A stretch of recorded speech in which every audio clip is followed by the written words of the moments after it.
అఖిల భారత మాల సంఘాల జేఏసీ ఆధ్వర్యంలో కార్యనిర్వాహక సమావేశం నిర్వహించాం.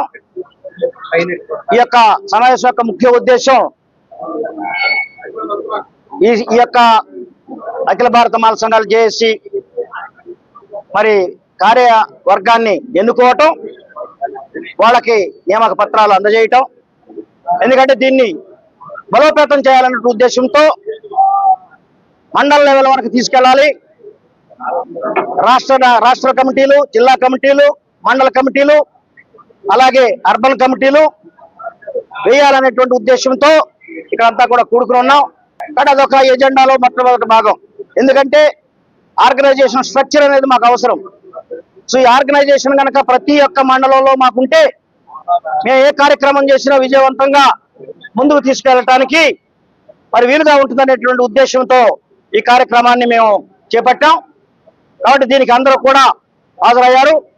రాష్ట్రం నలుమూలల నుంచి, అనేక జిల్లాల నుంచి మరి అనేక మంది నాయకులు ఈ సమావేశంలో పాల్గొని ప్రసంగించారు. వాళ్ళందరికీ మా యొక్క ప్రత్యేకమైన ధన్యవాదాలు తెలియజేస్తున్నాం.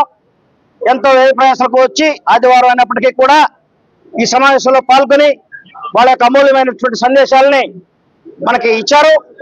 కాబట్టి ఈ యొక్క సమావేశం అనంతరం అధికార నియామక పత్రాలు జారీ చేయడం జరుగుతుంది.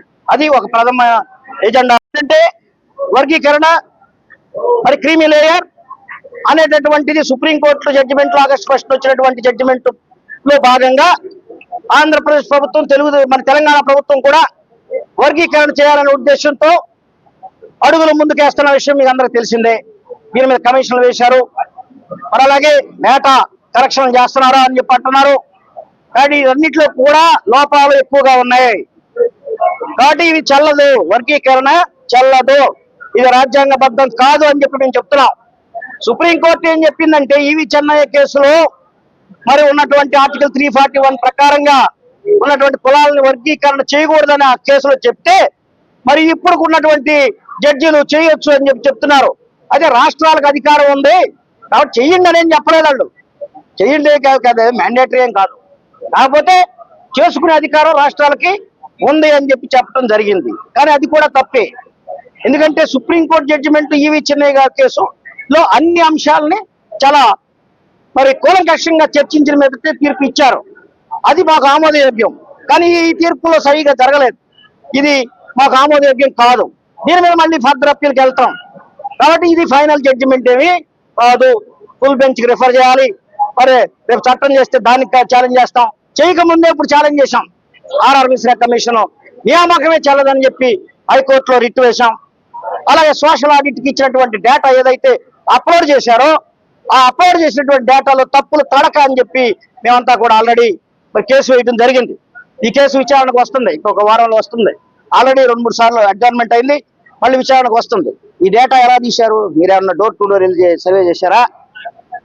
మీ కులం ఏంటని అడిగారా? మీ కుల ధృవీకరణ పత్రాలను చూశారా?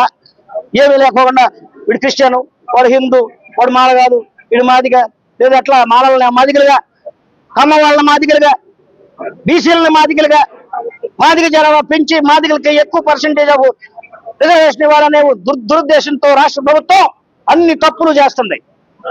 కాబట్టి మేము చూస్తూ ఊరుకోలేము. కాబట్టి దీని మీద కేసులు వేసాం. ఈ యొక్క సర్వే చెల్లదు. ఈ డేటా ప్రకారంగా రిజర్వేషన్ చేయటం, వర్గీకరణ చేయటం కుదరదు. అసలు వర్గీకరణే కుదరదు. ఎందుకంటే వర్గీకరణ మేము వ్యతిరేకిస్తున్నాం. అంబేద్కర్ గారు పెట్టినటువంటి ఆర్టికల్ 341 షెడ్యూల్లో ఉన్నటువంటి ఉమ్మడి వాటా మాత్రమే మాకు ఆమోదయోగ్యం. విభజన కుదరదు. నిలువున ఏబిసిడీలుగా విభజించడానికి రాజ్యాంగం ఒప్పుకోదు. సపోజ్ నాకు 15% రిజర్వేషన్ ఉంది రాజ్యాంగం ప్రకారంగా, మీరు దాన్ని 5%, 6% తగ్గిస్తే నా రాజ్యాంగ హక్కును మీరు తగ్గించట్లేదా? నేను కోల్పోవట్లేదు రాజ్యాంగ హక్కుని. అందుకే మేము రాజ్యాంగ విరుద్ధం అంటున్నాం. మేము దీన్ని మాదిగలకి వ్యతిరేకం కాదు. మాదిగలకు కూడా నష్టమే. మాదిగలు 15% ఉంటే 15% వాళ్ళు కూడా పోటీ పడవచ్చు కదా. మాదిగలకు మళ్ళీ 5-6% ఇస్తే మరి వాళ్ళు నష్టపోతారు కదా. పైగా 59 కులాలను మాలా మాదిగలు ఒకటి ఇష్యూే కాదు, 59 కులాలు ఉన్నాయి. కనీసం 1% పాపులేషన్ లేని కులాలు బోల్డ్ ఉన్నాయి. వాళ్ళకి 15% రిజర్వేషన్ ఉంది. వాళ్ళకి అవకాశం ఉంది 15%లో ఉద్యోగం కొట్టుకోవడానికి. నువ్వు ఇది తీసేసి వాళ్ళకి 1%, 0.5% ఇస్తే వాడికి రాజ్యాంగం కోల్పోతున్నాడు కదా. కాబట్టి 59 కులాలకి ఇది ఆమోదయోగ్యం కాదు. మందా కృష్ణ తప్పుడు వాదన చేస్తున్నాడు. మందాకృష్ణ చేసేదంతా కూడా రాజ్యాంగ విరుద్ధం. డిసెంబర్ 15న ఆడల మహాగర్జన 5 లక్షల మందితో మేము నిర్వహించాం. మళ్ళీ ఇప్పుడు ఈ కార్యవర్గాన్ని ఏర్పాటు చేసుకుంటున్నాం. ఒక్కొక్క అడుగు ముందుకేస్తాం, న్యాయ పోరాటం చేస్తాం, ప్రజా పోరాటం చేస్తాం, మీరు చీల్చి చెండాడతాం అని చెప్పి ఈ సందర్భంగా ఈ కూటమి ప్రభుత్వాన్ని హెచ్చరిస్తున్నాం. ఇప్పటి వరకే కూడా మా దళితులందరూ కూడా వేరే పార్టీలకి మద్దతు ఇచ్చి వాళ్ళని రాజులను చేసి వాళ్ళకి మరి అన్ని అధికారాలుగా అప్పచెప్పి వాళ్ళు లక్షల కోట్లు సంపాదించుకునేది చేసి ఆ సంపాదించిన డబ్బుతో మళ్ళీ మా ఓట్లే కొని మమ్మల్ని బానిసలుగా చేసి మమ్మల్ని చేతగాని వాళ్ళని చేసి మా ఎమ్మెల్యేలకు వాయిస్ లేకుండా చేసి మా ఎంపీలకు వాయిస్ లేకుండా చేసి మీరు చేస్తున్నటువంటి అక్రమాలన్నీ కూడా తుది దశకు చేరుకున్నాయి. చంద్రబాబు నాయుడు గారు అలాగే జగన్మోహన్ రెడ్డి గారు మాలలు అభివృద్ధి వైపు అడుగులు వేస్తున్నారు, చైతన్యం వైపు అడుగులు వేస్తున్నారు. మాలలు అవసరమైతే రాజకీయ పార్టీని కూడా పెట్టుకునే దిశ వైపు అడుగులు వేస్తున్నారు అని చెప్పి ఈ సందర్భంగా మీకు తెలియజేస్తూ, మేము ఎవరికి తక్కువ కాదు, మీకంటే ఎక్కువే, అన్ని విషయాల్లో ఎక్కువే. మేము పిహెచ్డీలు చేశాం, మేము లా డిగ్రీలు చేశాం, మేము సైంటిస్టులు చేశాం, మేము ఇంజనీర్లం, మేము డాక్టర్లం, మేము ఎంతో మరి విజ్ఞానవంతులం. మా చేతుల్లో అధికారం ఉంటే జనానికి విజ్ఞానాన్ని అందిస్తాం, అభివృద్ధిని అందిస్తాం, నీతివంతమైన పాలన అందిస్తాం, నీతివంతమైనటువంటి పరిపాలన చేస్తాం. కాబట్టి మీరు చెప్పే మాయ మాటలు వినే దశలో మా వాళ్ళు లేవు. ఎరెడ్డుల్ని కమ్మల్ని ముఖ్యమంత్రులు చేసి మేము మిమ్మల్ని భిక్షగాళ్ళలాగా అడుక్కోవాలా? మీ ముందు నిలబడాలా? అయ్యా బాబు అనుకోవాలా? మా ఓట్లతో మీరు గెలిచి మీరు మమ్మల్ని అడగడం ఏంటి? మేము ఏది అడిగితే అది చేయాలి. మేము ఏది అడిగితే మీరు అది చేయాలి. ఎందుకంటే మా ఓట్లతో మీరు అయ్యారు. కాబట్టి మీరు గనక మేము అడిగిన డిమాండ్లు మీరు అంగీకరించకపోతే మీకు తగిన శాస్తి చేస్తాం, మీకు తిరుగుబాటు చేస్తామని చెప్పి సందర్భంగా ఎమ్మెల్యేల ఎంపీలకి ఒకటే నేను చెప్పేది, మీరు ముసుగు విప్పండి, ముసుగు తీసేయండి. మీ మీద మాకేం వ్యతిరేకత లేదు. ఎందుకంటే మీరు ఒక మనువాద సిద్ధాంతంలో ఉన్న పార్టీల అధికారంలో ఉన్నారు మీరు. కాబట్టి మీరు మా సోదరులు, మేము మిమ్మల్ని అగౌరవపరచం.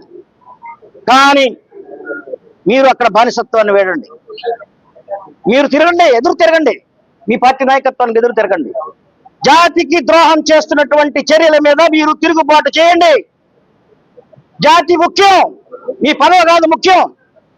జాతికి జరిగే అన్యాయాల మీద మీరు పోరాటం చేయాలి, మాతో సహకరించాలి, మాతో కలిసి పోరాటం చేయాలని చెప్పి ఈ సందర్భంగా పిలుపునిస్తున్నాను.